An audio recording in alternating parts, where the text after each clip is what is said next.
नमस्कार दोस्तों। हर साल बजट आता है और सरकार कहती है ये बजट ऐतिहासिक है, विकास वाला है। लेकिन आम आदमी पूछता है मेरे घर का खर्च कम होगा या बढ़ेगा? रोटी, कपड़ा, मकान जैसी चीजें सस्ती होंगी या महंगी होंगी? इस साल भी नौकरी मिलेगी या नहीं?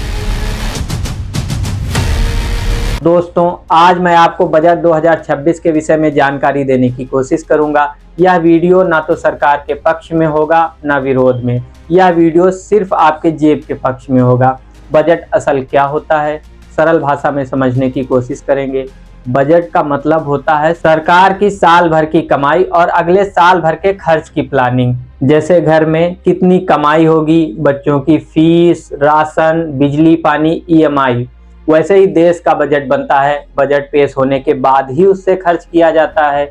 बजट 2026 में सरकार कहती है हम इस साल कुल 53.47 लाख करोड़ का खर्च करेंगे।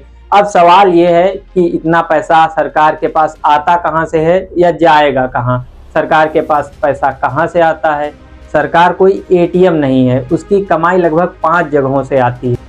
इसमें सबसे पहला इनकम टैक्स, जो नौकरी करने वाले या व्यापारी देते हैं, या डायरेक्ट टैक्स के माध्यम से आता है।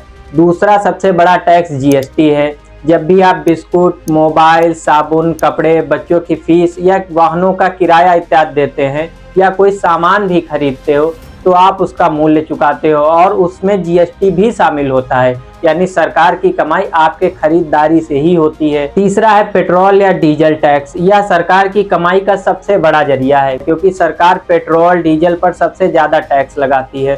चौथा, सरकारी कंपनियों का मुनाफा होता है। LIC, SBI जैसी कंपनियां सरकार को बहुत ज्यादा मुनाफा कमाकर हर साल देती है। जब सरकार ऊपर बताए सोर्स से पैसे कमाकर भी खर्च को कवर नहीं कर पाती तो वह पैसे उधार लेती है। यह उधार वर्ल्ड बैंक, आसियान बैंक, किसी देश या किसी वित्तीय संस्था से लिया जा सकता है।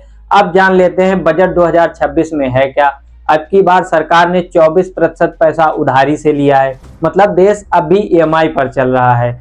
अब समझिए कि सरकार पैसा खर्च कहां कहां करेगी, क्योंकि यहीं से आपकी जेब का खेल शुरू होता है। सबसे ज्यादा पैसा जाता है पुराने कर्ज का ब्याज चुकाने में, जो कुल बजट का लगभग 20% है। यानी सरकार सबसे पहले बैंक का ब्याज चुकाती है, फिर जनता के बारे में सोचती है। राज्यों को टैक्स के हिस्से के रूप में बजट का 22% दिया गया है। इसी से राज्य बिजली, पानी, स्कूल, अस्पताल, कोई सरकारी कामकाज करवाते हैं। हालांकि इसमें केंद्र सरकार यानी जो बजट आया है और राज्य सरकार के बजट यानी राज्य बजट दोनों को मिलाकर खर्च किया जाता है। रक्षा के लिए भी सरकार ने अब की 11% बजट अलाउ किया है।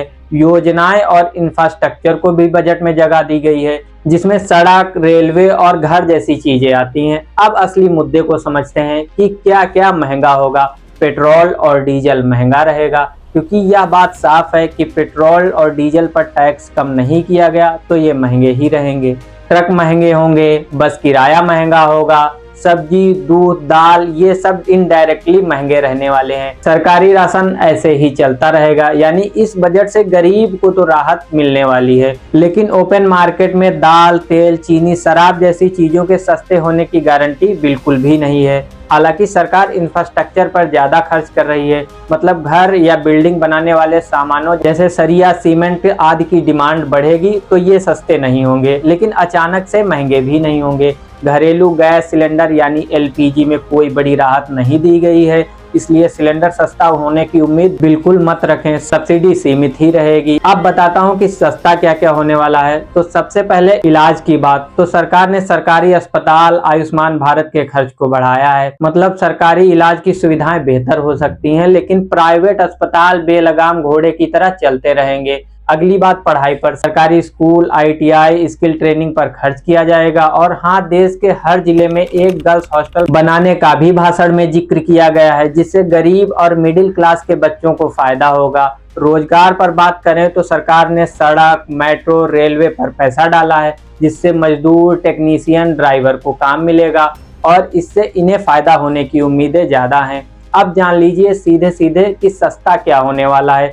खेलकूद के सामान, कैंसर, शुगर की दवाइयाँ, गंभीर बीमारियों की दवाइयाँ, विदेशी यात्रा, जूते और कपड़े, चमड़े के सामान, सोलर एनर्जी से जुड़े product, micro oven, TV batteries, biogas mixed CNG, aircraft निर्माण से जुड़ी चीजें सस्ती होंगी। अब सीधे सीधे समझते हैं कि किसे फायदा होगा, यानी किसकी जेब पर असर ज्यादा नहीं पड़ने वाला है। तो इसमें सबसे पहले किसानों का जिक्र किया गया है। इनके लिए कृषि बजट स्टेबल रखा गया है, यानी सिंचाई की बेहतर व्यवस्था, ग्रामीण योजनाएं इत्यादि भी लाई जानी है।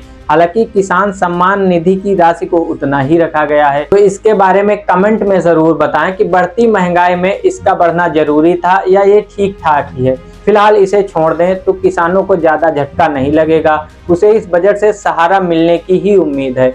मजदूर और युवा वर्ग के लिए कंस्ट्रक्शन जॉब्स, स्किल प्रोग्राम की ओर ध्यान देने की बात कही गई है। राज्य सरकारों को इस बजट से ज्यादा पैसा दिया गया है, जिससे लोकल डेवलपमेंट बढ़ने की उम्मीद है। आगे जानिए कि किसका नुकसान होने वाला है।